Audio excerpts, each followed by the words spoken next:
का हाथी घूमने गया, रास्ते में एक कुछवा मिल गया।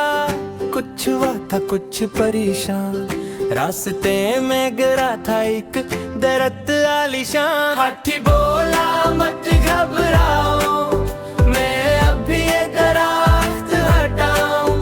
हाथी ने फिर जोर लगाया, लेकिन दरख्त न हिल पाया।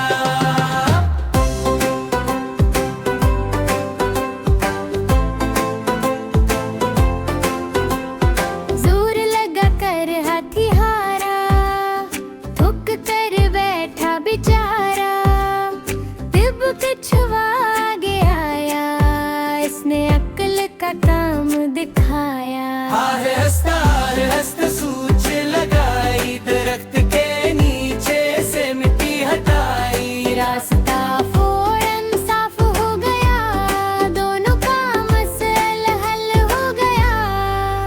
हाथी को ये बात समझ आई, सिर्फ ताकत नहीं अक्ल भी भाई। हाथी ने फिर हाथ मिलाया, कछुए को अपना दोस्त बनाया।